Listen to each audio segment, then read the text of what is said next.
In the Black Gemara, we are up to today Daf Kuf Yud Beis Amud Aleph, and the last thing we learned was that a dispute. The Yevama claims that she had no relations with her brother-in-law, and therefore she wants to be set free or whatever. So the Mishnah makes a distinction of difference whether it was the first 30 days or beyond. The first 30 days, we believe that he's hesitant, and we believe her that she didn't have any relations. And the Mishnah says we force him to give her a chalitza.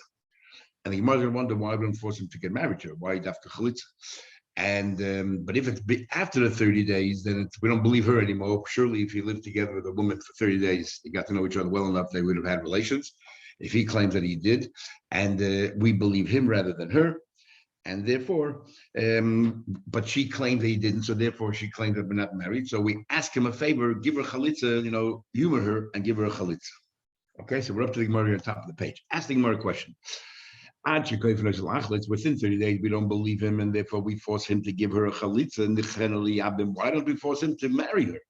You have two choices, chalitza yibam. We're very force him to marry her. Rav is talking about a case. Our Mishnah is talking about, you're right, we would. However, we force him to say you have to choose one or the other. But over here, she has a divorce in her hand.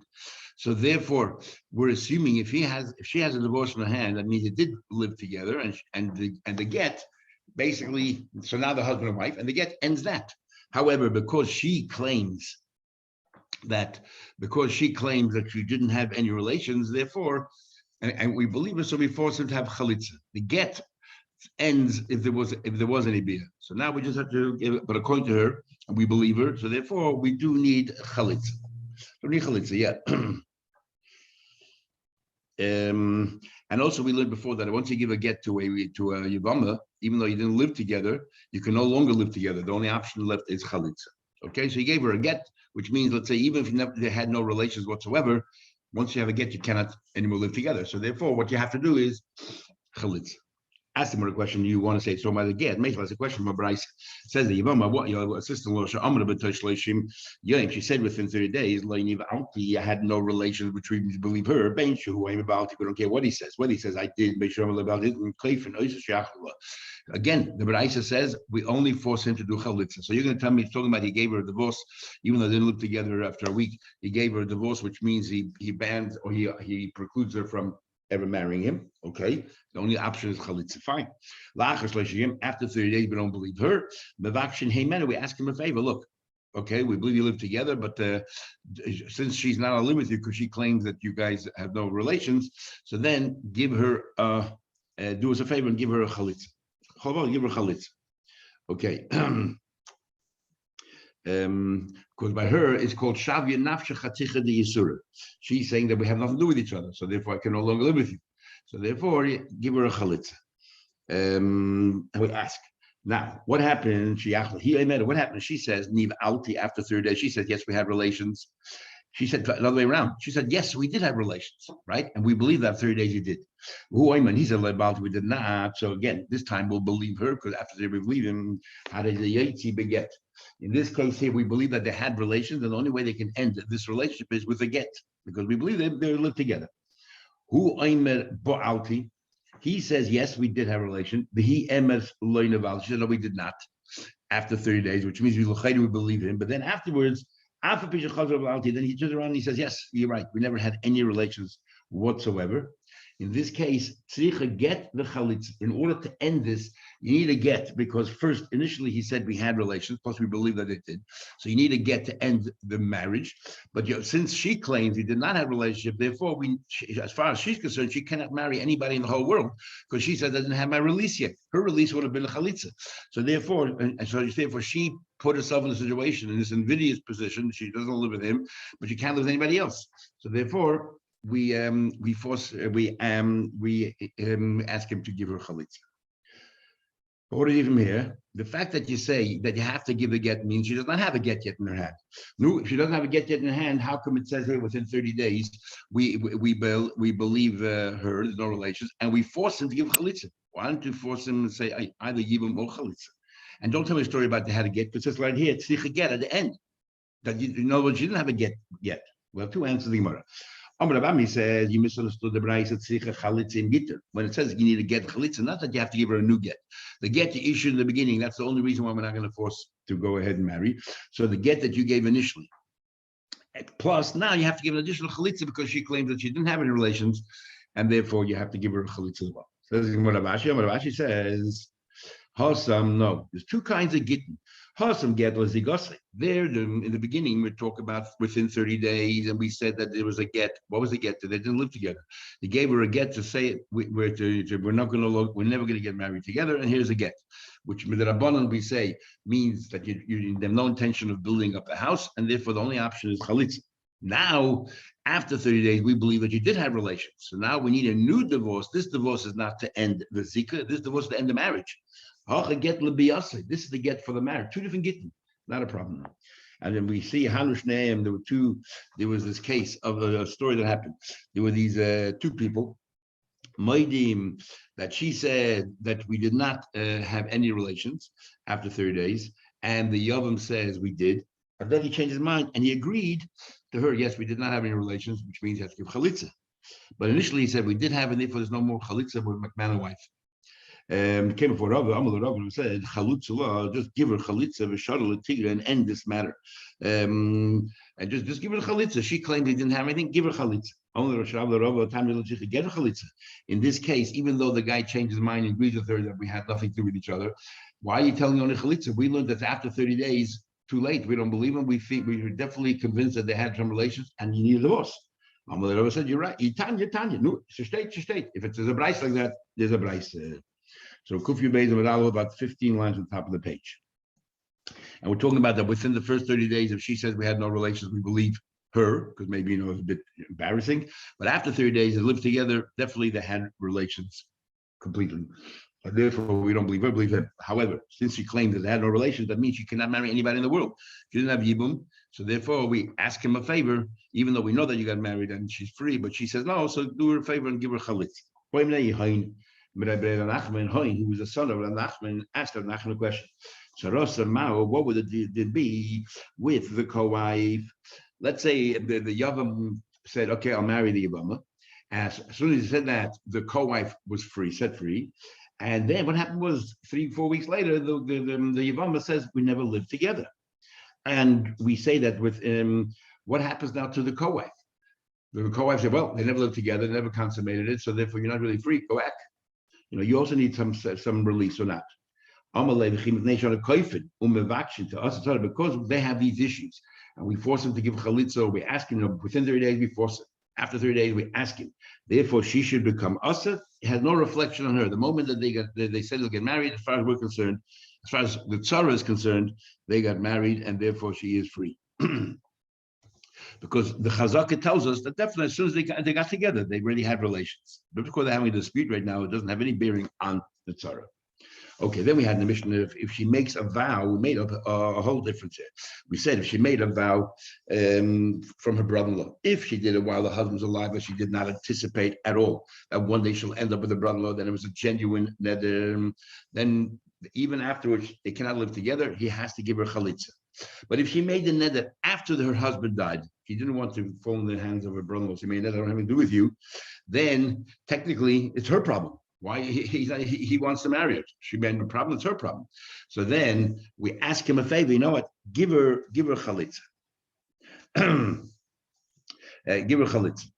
So now, but then we said, even if the husband was alive, if she said it, having in mind that maybe one day I'll end up with my brother-in-law, I don't want to, then we ask the brother-in-law, even so, do her a favor. Even though you don't have to because she's directed against you, but do her a favor. Says the Gemara, so how we learn, but it's showing in the olden days when we trusted everybody, they would say, the 3 women that that they can leave.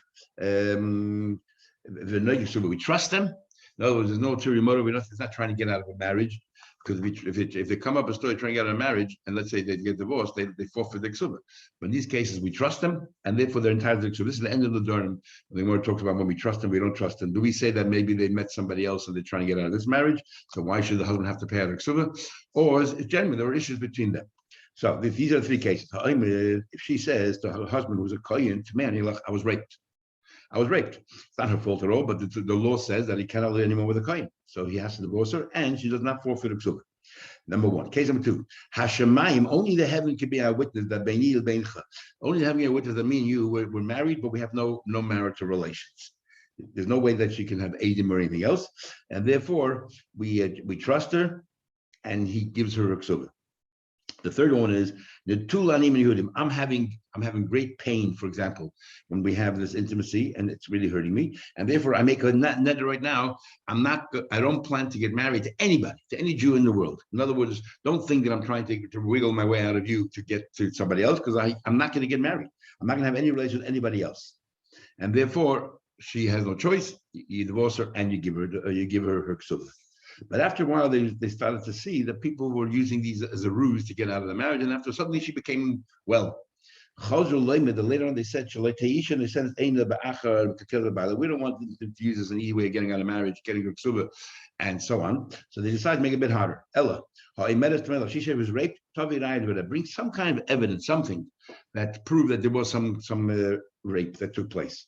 The next one, Hashemayim Beini Lebeincha. There's no way that we can obviously prove it. It's only what happened in the bedroom. So Yasu Derba plead with his good sense. If it's true what you're saying, and he's a mensch, he'll understand you, and hopefully he'll grant you the ksuba and divorce. And number three is Netula Minim Yehudim. If she says, I will no longer live with anybody else, I'm in pain. Yafir Chelkoi, he can annul that part of the neder where she said, I will no longer have any relation with the rest of the world, but with you, he cancels that part of the neder. And if you want, you can have tasha with her. And then if he leaves, if she leaves that neder in place for everybody else, so then it's clear it's not directed against him. And then he wants to give her a get and yiksuba. Says the Gemara, my question is, what about when she makes a neder in the Tulam and Yehudim? I don't have anything to do with anybody else, and then her husband dies. What happens with the Yavam? The Yavam cannot cancel her neder because she made it with the first husband. So what happens to the Yavam? Can she live with the Yavam or not? Is she also to the Yavam because the neder she made or not? Me Moskadaita, did she anticipate that maybe one day the Maya's husband will die, but not the Kama Yavam, and she'll before Yavam? And therefore, when she made the neder, she also anticipated that there's a possibility, not only I'll marry anybody in the world, not only people that I'm permitted to, but my brother also is permitted to me one day, maybe, because my husband might die, will be childless. And therefore, when the husband annulled, all he annulled was the part of the neder regarding vis-a-vis himself. He didn't annul the neder that gave his brother, and therefore she's ushered to the brother-in-law, and the brother-in-law cannot annul the neder because he can only annul the neder at the time. This happened a long time ago. She never anticipated that she will be permitted to her brother-in-law. So therefore, when she made the neder, she meant anyone that I'm permitted to, all the people in the world. If my husband dies, I don't plan to marry. But she never thought that one day she might end up with a brother-in-law, and therefore she never disavowed having relations with her brother-in-law, and therefore she could live with her brother-in-law. And because why did she make the neder? She wanted to get a get, and she didn't want her husband to suspect her that she's intending to live with somebody else. So therefore, who did she have in mind? All those people that she's permitted to live to, and she never thought that she one day be permitted to live with her own brother-in-law. Says the Gemara, Rab says Yavam in Kabbalah. The Yavam is not like the husband. That she never thought that she'll anticipate that she'll be mutter to her brother-in-law, so she never asked him. However, Shmuel says Yom Kabbalah. The Yom is like the husband, and therefore is usher, just like everybody else, and he cannot annul the neder. Therefore, it's usher. Make most of like that. Now we learned Hanidedes. It says in our Mishnah, Hanidedes anami Yevamos Daf. If she made, she banned, she said she'll have nothing to do with her brother-in-law while her husband is alive. We force the brother-in-law, if the husband died, brother-in-law to give chalitza because they cannot live together. The misa, and if you can tell me the maskadaita, if you can tell me that she anticipated that one day she'll actually have to live with him, so why does he have to give chalitza since she made a neder? She made a neder that had nothing to do with the brother-in-law. We should actually ask him a favor to give chalitza because it could very well be it's exactly she actually, the whole neder was that she doesn't want to marry the guy, doesn't have anything to do with this guy here. Good, because if you're telling me that it's a possibility to entertain while the husband's alive, that she also might end up one day with a brother-in-law. So therefore, when she made a neder against her brother-in-law, it wasn't just other things. I don't want to eat in your house, whatever. She actually meant, I don't want to fall into your hands. I don't care what happens. Then how can we force him to give a chalitza to a woman that made a neder, disavowed him altogether? So if anything, we should plead with him. So Zaraya L'chayda that while her husband was alive, she never had even that thought or the prospect that one day she might end with a brother-in-law. What is that? And therefore, like Rav, that she permitted then to marry the brother-in-law later on in that case where she asked it to all the permitted Jews. Says We're talking about here a woman, because she has children, therefore she never anticipated that one day she will end up with her brother-in-law. Because what happens if she had children and then they all pass away? Then the din of Yevamos. But that far is one thing. While you're childless, maybe entertain the prospect of marrying your brother-in-law. But if you have children, to think that your husband, your children will perish, and so on and so forth, that far nobody thinks. And maybe that's what we're talking about here. Had children. That far to say that she thought that one day she might end up living with a brother-in-law. That didn't enter her mind. Ask a question. So he told me. So that's why Shmuel answered the Mishnah. The Mishnah, why we what do you call? We forced him to give chalitza because she never really asked the brother-in-law. Why for marriage? Because she had children. So that's what we're talking about. So you tell me there's a distinction whether she had children or not. But if she didn't have a children, the rule would be different. She probably thought about her brother-in-law even getting married or whatever. So therefore, we have to ask him a favor chalitza. So you saw the Tani. Why learn? Why say if you had intention? I feel a b'chaya baila. Even it says here, if she had intention while the husband was alive, then we ask him a favor, go ahead with chalitza. But instead of introducing that, make a distinction by her herself, and that is make a difference whether there were children or there weren't children. When there were children, therefore we forced her to give chalitza. But there were no children, so therefore she anticipated that this is what it is, and we have to ask him a favor.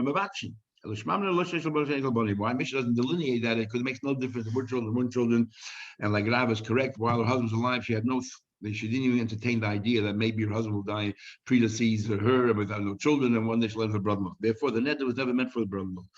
Okay, Rav Shimon is a proof like Rav, and therefore when she asked all the Jews to her husband, saying, "Look, I don't have no intention of marrying anybody else," she wasn't even thinking about her brother-in-law, so she never placed a ban on her brother-in-law. It now goes this long Mishnah, which we learned most of it already. And the Mishnah is going to establish, if you're married to two brothers are married, one is to a Torah, one's married to a Rabbanan, or one person is married to two women, and one is an adult, one is not an adult, or two brothers married to two women, and either they are sisters or they're not sisters. So we already did all the entire Mishnah. We'll go through it. It's a long Mishnah. So first, the Mishnah gives us an introduction about if marriage is midrabanan or marriage is mahatorah. So, we start off. Okay, someone who's a chedesh, deaf and mute, that married a full-fledged adult, or a pikeach, if the man was a pikeach and married a chadeshes,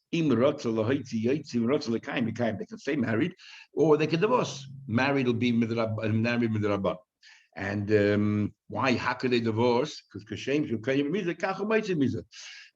just like, let's say the man was a chedesh, just like he can get married midrabban just by sign language, so too he divorced by sign language. No, if we can allow kedushin, we have to be able to allow gerushin as well. And they do all kinds of sign language. Okay. Pikeach shelos bekachas. What about when they got married? They were all right, so therefore married matayda, and then she became deaf. Chedesh. No problem. He can divorce him. It's up to him whether he divorces or not. And the Gemara want to know why he can divorce. We'll see later. But and the key over here is because the divorce is we don't need her consent. Therefore, it doesn't matter her status. Even if she's a chedesh, let's say she's not fully capable of understanding, it doesn't matter. You can still divorce her. What about nishtat tis? If she became a sheitish, she lost her mind, then lo yaitzi, you cannot divorce her. Even though, why not? We don't need her consent. It's because we need to take care of her. Now that she became a shaita, you have a responsibility to take care of her, and therefore you can't just let her go out in the wild and nobody take care of her. What about this Chadish? Who? What about the male became a Chadish? Or he became a shaita. Now we have a problem because he has to be fully cognizant and fully with full faculties, but he's not. Then he cannot divorce her whatsoever. Says we're talking about they got married, everything was well, so they married Mahatayda, not the married but Mahatayda, and then later on in life something happened, and he unfortunately cannot divorce her. Why is it why if the woman is a chedesh, no problem getting divorced, but the male is a chedesh. You cannot. What's the difference? They said, you cannot compare. You cannot compare the two in this equation. So you don't need you don't need her consent. So if it doesn't matter her capabilities, but a man has to be in full control of the faculties, and therefore he cannot give a divorce. Hey, Rabbi Yechon ben Gudga testified on this woman who's a chareshes. He see avia that her father married her off when she was a ketana. So therefore, the kedushin, even though mahatreda, when her father marries, so generally, what do you call it? If a father marries off a daughter, it's mahatreda. They're married. She yaitze beget that she can go out with a get. She could go out with a get, even when she becomes an adult. Even though she got married as a ketana, but in this case, a father marries a ketana. He says in the pasuk, "Is beating the sati leishazeh." Pasuk says that he can give his daughter away. So she's married matayda. This woman can receive a get even after she becomes 12 years old. So they said to him, the following is also very similar cases. What do you mean the following very similar cases? We go through the whole. So they're saying here that the same thing is a woman who is married mehatayra. Is a woman got married mehatayra, the same thing here. And then when it comes to divorce, it doesn't matter whether she's in control of faculties or not, as we just said, because we don't need her consent. Further, Bezach and Charashi, now goes all these different cases that we had before. Two brothers, Charashi, the two married to two sisters, Charashi, they're all the same. Is they married two sisters, they were pikach, but they themselves were cheresh. Or they married two sisters, one was a cheresh, and one was a pikachas. Or the other way around. Two women that were chereshes, the chereshes that were married to two brother pikach. In all of these cases, they are all going to be with the rabbanon. Or to two brothers who were charashi, or to two brothers, in all of these cases, they're all potter from chalitza and from yibum, because a chedesh cannot give chalitza. A chedesh cannot give chalitza. And because they're two sisters, there's no mitzvah of yibum anyway. Because two sisters, there's no mitzvah of yibum. And they're all on par. They're all midrabanan. They're all the same level of marriage. So therefore, there's no yibum whatsoever. However, there were two women, but they were not related whatsoever. So now you have a mitzvah of yibum. Is yichnaisu. You have no choice but to marry them. You can't give chalitza because one of them, doesn't matter which one, cannot say the psukim. So therefore you marry. And afterwards you want to divorce, you can divorce. What about two brothers? One is to marry two sisters. Now, so that one brother's married Mahatayra, the Pikech, and one brother's married Rabbanan, the Chedesh. Mes Chedesh, the one of the Chedesh died. So Baal HaPikachas, the husband of the Pikachas, Mayasa Pikeh Baal HaPikachas, Teitze, remember, two sisters. So therefore, in this case over here, there's no yibum. Teitze Mishum Achais Isha. So no problem. The woman goes out because her sister's married to Reuven. So she's obviously no yibum. What about the other way around? Meis Pikeh Baal HaPikachas, so Reuven died. And Mahatayra is a mitzvah of yibum, but there isn't. Mahatayra is a mitzvah of yibum. Ma Yasa Chedesh Baal Pikachas. In this case here, Shimon is married only midrabanan to a Chedesh. But in Mahatayra, he now has to marry Reuven's wife, mitzvah of yibum. So the Torah supersedes the Rabbanon. So he has to first of all divorce his own wife. Moitzi Ishta get divorce his own wife, but he cannot marry his brother's wife because she will be the sister of his ex-wife. Even though his ex-wife is only with Rabbanon, but as a sister of ex-wife, we don't let her marry, so therefore gives chalitza. But so what do you do in this case? So then she's usher forever because what do you call it?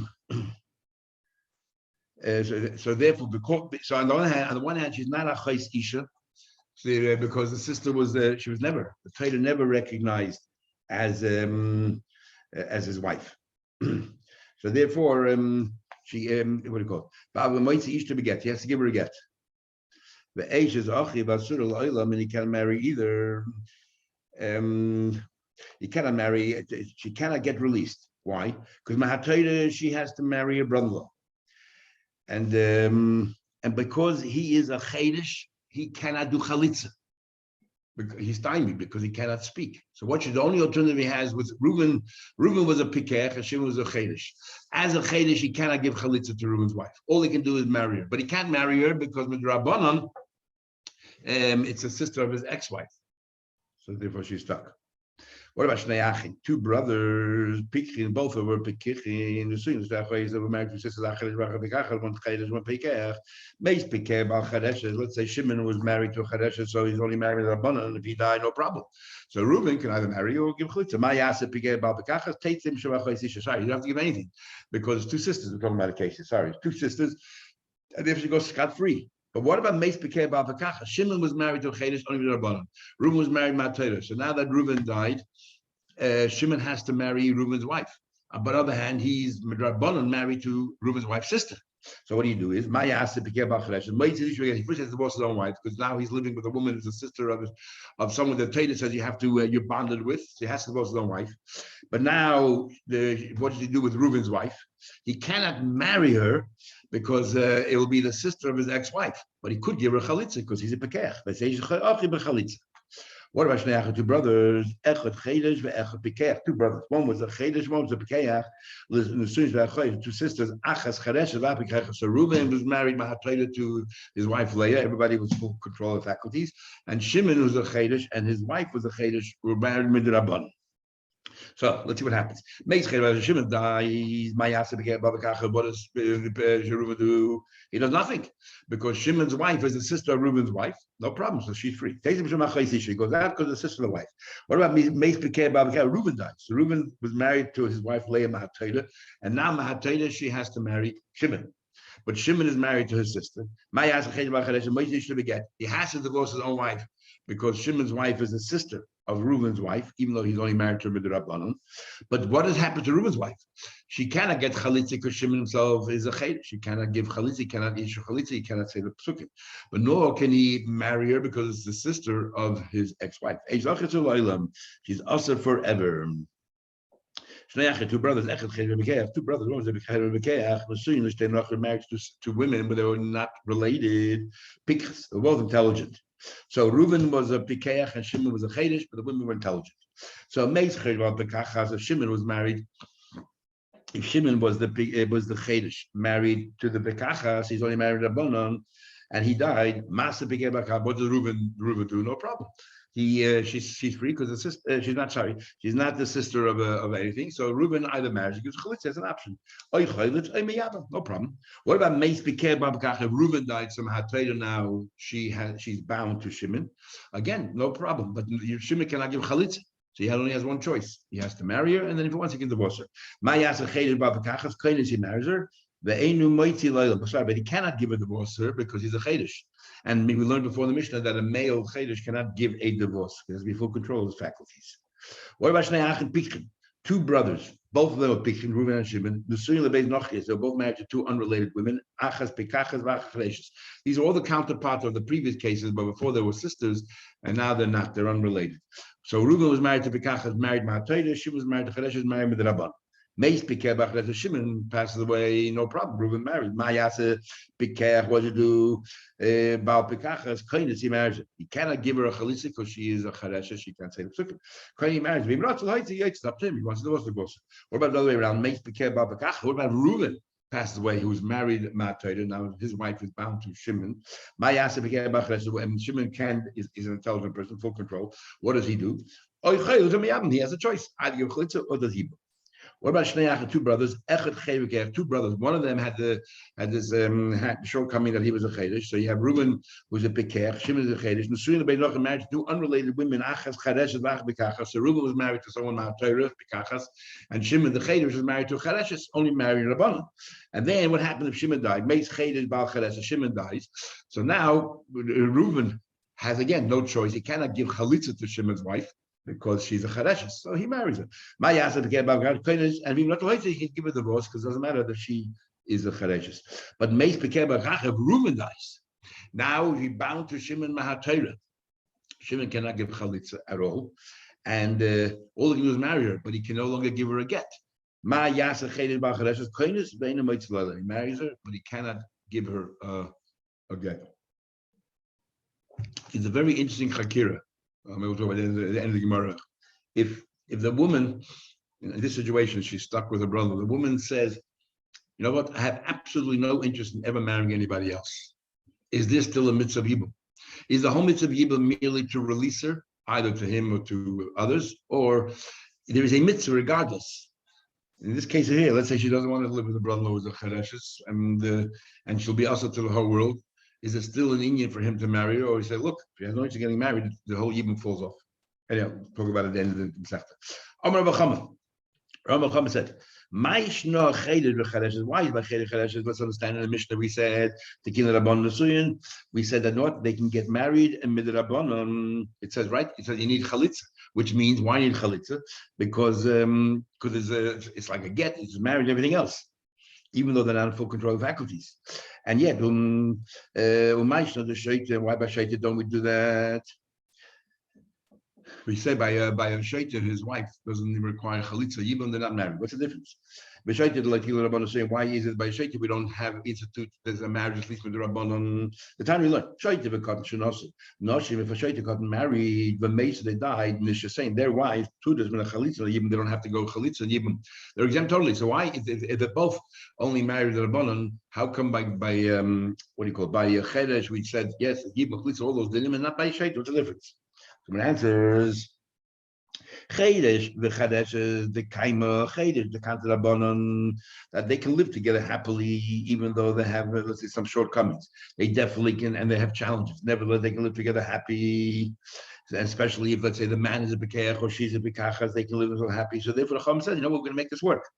Therefore, the kaima, the kanta rabbanon, the kin rabbanon, the suyin, the rabbanon said they can live like anybody else, happily married. But if the husband and wife both are shaita, there's no way that they can live a happy marriage, because there's no way of understanding or explaining. The ain adam dor im nochash b'kfifa. There's a famous saying that a person cannot live with a snake in one jail.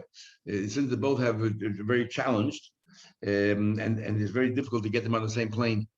So therefore, it's not going to work. Looking about the suyin, so what's the point of making the suyin? It's not going to last very long anyway. They want to make a mockery marriage. As long as they can live together, fine. If it doesn't work out, they just leave. Cotton. Why is it about cotton the light to get about the suyin? The chedesh to get about the suyin. Okay, you explained by a shaita why it's not going to last. But what about a cotton? Why did you by a chedesh we decided that that midrabanan to marriage, and by a cotton we don't even make a midrabanan marriage. If a cotton marriage, nothing happened.